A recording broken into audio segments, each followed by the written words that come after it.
I'm the Philosophical Bachelor, and today I want to talk about Totality and Infinity by Emmanuel Levinas. Emmanuel Levinas, in his 1961 book Totality and Infinity, proposes that ethics is the first philosophy. That is, ethics is the part of our knowledge that can ground all the other fields of our knowledge. Typically, metaphysics, or the nature of reality, is what is considered to be first philosophy, but Levinas wants to overturn that notion. War suspends morality, he writes. In war, to be moral can be harmful to winning. Reason would tell us that winning by any means is the logical thing to do. Politics is the business of war. Levinas does not cite Karl von Clausewitz directly, but how Clausewitz links politics to war is similar to Levinas. War is a continuation of politics by other means, according to Clausewitz. Hence, according to Levinas, politics is opposed to morality. War tests us severely. It makes us act in ways that betray what we thought we are as people. The weapons that we turn against others also turn against ourselves. We cannot separate ourselves from the war, and we become part of a totality where we are reduced to being bearers of force that command us, even if we are unwilling or unaware of this. Our individuality hence no longer matters, since whatever meaning we have as individuals is only the meaning that an individual element of a whole can derive as part of that totality. The peace that is achieved from war after the war cannot restore to us our lost identity. To recover that, we need a primordial and original relation with being. A truly lasting peace can only come from the return of the Messiah during the end times, an eschatology of messianic peace. But philosophers are not counting on this, because eschatology is from the domain of faith, depending on divine revelation and not reason, which is what philosophy deals in. So instead, thinkers try to make sense of right and wrong by how wars turn out, building a system of morality on politics instead, politics being how war is conducted. Matters of faith are not in the toolbox of modern philosophers, but Levinas draws on the concept of eschatology anyway because he wants to introduce the idea that there is something beyond the totality that war sucks us into. This is an interesting move because totality by its definition should already include everything within it. Outside of totality, there is only the void, nothingness. Yet he wants to bring in something transcending, something beyond this totality. Eschatology institutes a relation with being beyond the totality or beyond history, a relationship with a surplus always exterior to the totality, he writes. Totality is insufficient to explain all of the nature of our being. We need something more. What can be more than totality, can exceed totality, transcend totality, is infinity. Infinity cannot be contained by totality. It is a concept as fundamental as totality. Eschatology is about the final judgment, where all of history, all the instants in time of our lives will be judged. We'll be judged not as an element in the total, but as individuals. At this judgment, we will be called to answer for our actions, speaking for ourselves and not just as some anonymous part of the totality. Eschatology in this way gives us a way to break out of the totality, to have a meaning that is not simply a meaning of the whole, and hence a morality and ethics that tells us how we should act as individuals in our subjectivity and not just as cogs in the objective machinery of totality. Since philosophy should be based on experience and evidence, and not faith, Levinas proposes another source of evidence of this infinity. This evidence is the gleam of exteriority or of transcendence in the face of the other. So, what is infinity? Precisely because infinity is beyond our thoughts, we cannot entirely understand infinity, but we, however, can get a sense of what infinity is like and experience infinity when we try to grasp the other, but realize that what the other is overflows what our thoughts can conceive of them. So what infinity is what cannot be limited, what we cannot circumscribe. We can exceed ourselves, transcend our objectivity through our individual subjectivity, by welcoming the other hospitably and in that way connecting with infinity. The other is radically other, and cannot be known entirely by us, hence making the other effectively infinite, in the sense that we had just defined, infinity as what we cannot put within limits. We long to exceed ourselves, and hence long for the infinite, and thus we long for the other. The true essence of man is presented in his face, in which he is infinitely other than a violence like unto mine, opposed to mine and hostile, already at grips with mine in a historical world where we participate in the same system. He arrests and paralyzes my violence by his call, which does not do violence and comes from on high, writes Lévinas. The face-to-face encounter with the other is one where the other calls out to us, like a kind of plea and not as a threat. The intersubjectivity between two people creates a phenomenal refraction of the objectivity of the two individual beings. Levinas asserts that this face-to-face relation is irreducible to our other concepts and makes possible the pluralism of society which resists totalization. Our relation with the exteriority of the other is between our finitude to the other's infinitude. We remain in our own separate beings and are not absorbed by each other. Just because the self is finite does not make it any less worthy. Our finitude is what permits the overflowing of infinity that we get from the social relationship with others, hence making the good possible, making our separation from one another an adventure. The concept of transcendence precisely refuses totality. It cannot be encompassed by the exterior but always remains outside. The other is already present even before I can make sense of him. My separation from the other resists synthesis, absorption and merger. There is a radical heterogeneity, an absolute separation. We cannot merge, but we can connect.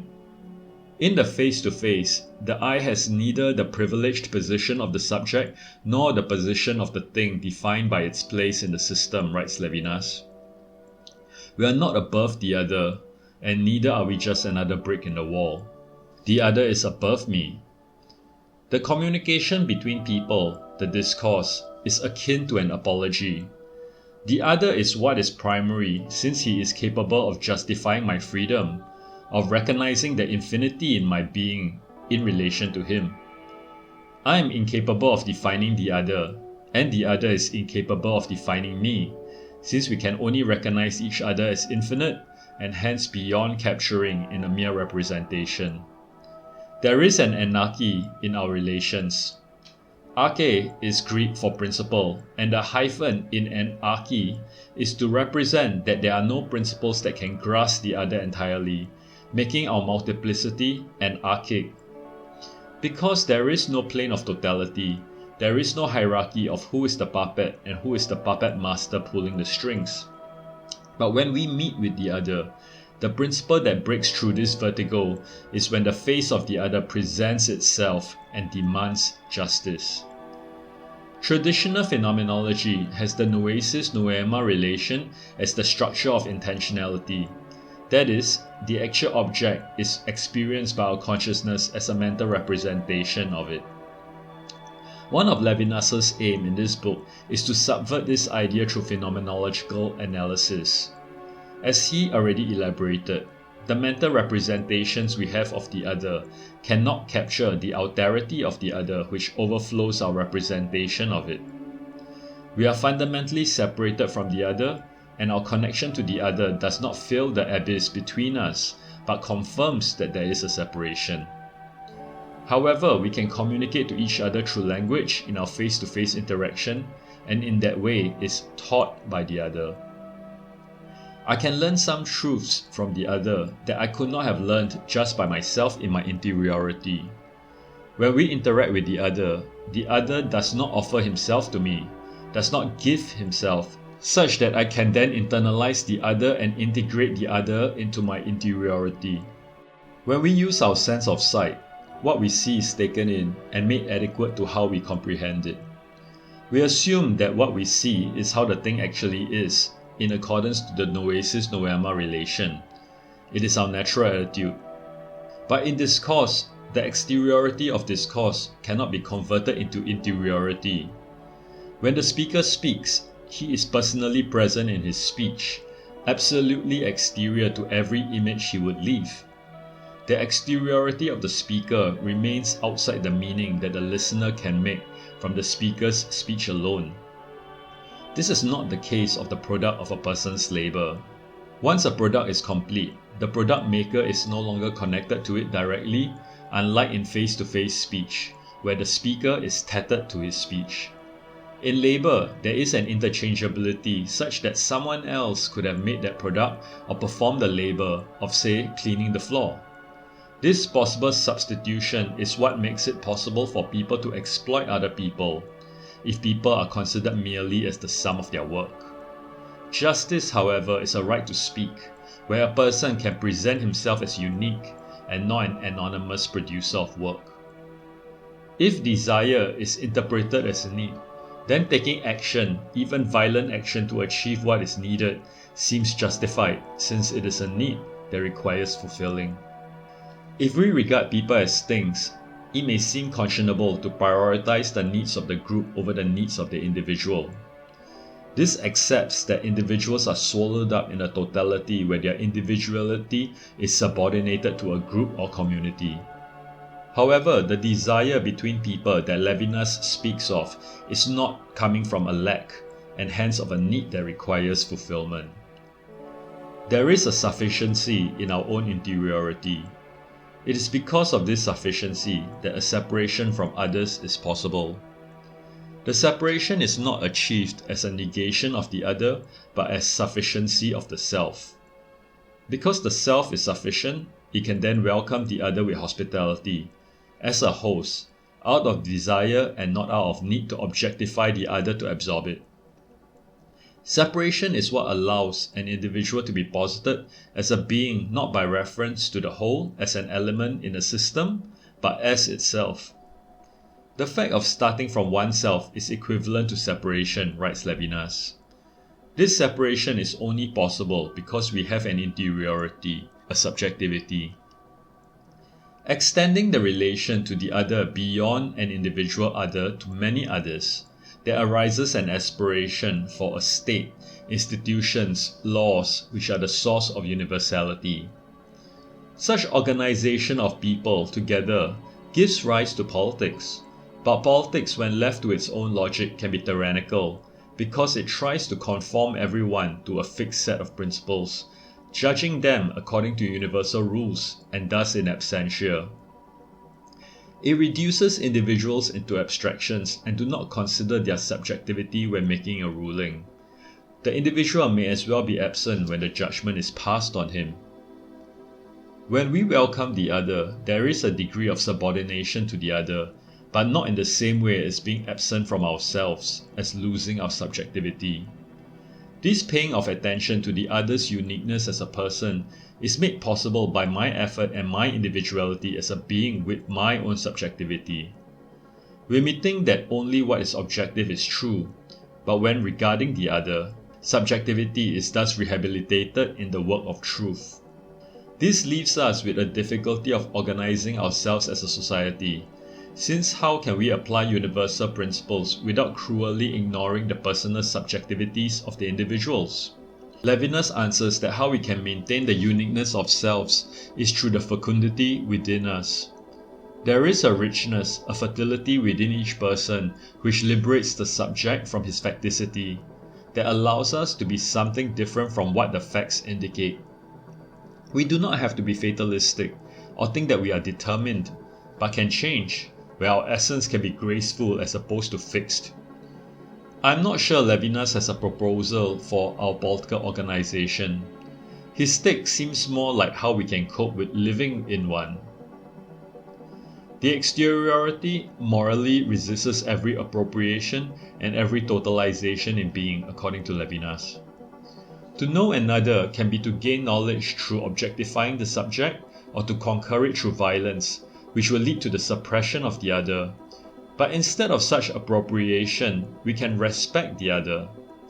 Truth as a respect for being is the meaning of metaphysical truth, writes Levinas. We need not identify knowledge with power over the other's freedom, but instead to encounter the other without hostility but injustice. This then limits my freedom to do with the other what I will. The "you shall not murder," which delineates the phase in which the other is produced, submits my freedom to judgment, writes Levinas. When we are face to face with the other, there is a recognition of the humanity of the other, that there is an infinity here that we are not permitted to destroy. We need to justify our actions in this relation. We need to act morally. Levinas argues that morality is the basis of all philosophy, where what underlies reality is desire. Metaphysics is the study of reality, not of reality in the empirical sense, since that is the domain of science, but what underlies reality. So Levinas is saying that desire is what is the underlying basis of reality. Desire is the measure of the infinite which no term, no satisfaction erases. Desire is a desire for the infinite which cannot be completely captured in a naming convention. For something to be infinite, it means we can never completely understand it and in that way be satisfied with our knowledge of it. If desire is the basis of our knowledge, it means that our being is directed towards being for the other, where our existence is not just for ourselves but for the other so as to know the other. The aim of philosophy is to develop universal truths, universal principles. These can mean a homogenizing, a totalizing where everything has to be objectified to fit into our understanding. Levinas rejects this. Instead, we need to understand the universal law as the face-to-face encounter which refuses such objectification. This face-to-face encountering is not merely one of the modes of existence or the knowledge that one being can have of another, but is the primordial production of being on which all the possible co-locations of the terms are founded. The face-to-face is the basis by which we can understand anything. To truly encounter the other, we cannot approach it already with preconceptions of what we understand to be universal principles or normative precepts such as laws. Instead, we need to go without knowing where, transcending ourselves by responding to the face of the other. We need to encounter without demanding satisfaction, our happiness, or even to be saved by the other. To posit being as desire is to decline at the same time the ontology of isolated subjectivity and the ontology of impersonal reason realizing itself in history, writes Levinas. So it is not just our subjective view that reveals to us truth, nor is reason sufficient, but we need to encounter the other to realize truth. We cannot understand ourselves in isolation, but in sociality with the other, and we understand the other through language. We have to be already open to what is exterior to us. The becoming conscious is already language, that the essence of language is goodness, or again, that the essence of language is friendship and hospitality, Levinas says. We become conscious by interacting with the other, and this interacting occurs through language. But to understand the other, we cannot approach with violence, but with friendship and hospitality. Transcendence or goodness is produced as pluralism. Pluralism is accomplished in goodness proceeding from me to the other, writes Levinas. Pluralism is not my view of a multiplicity of points, for then I would have totalized them in my interiority. Because the other is absolutely other, my understanding of him is not greater than the goodness of the truth. Levinas started his book talking about war, and he ends it talking about peace. The universality of plurality is what constitutes peace, and not the coherence of the elements that constitute plurality, he writes. We do not have to totalize all the elements, all the individuals in our society to achieve peace. Instead, peace is achieved by accepting the plurality, which then creates a unity that is not a totality but a plurality, whose elements are at peace with one another.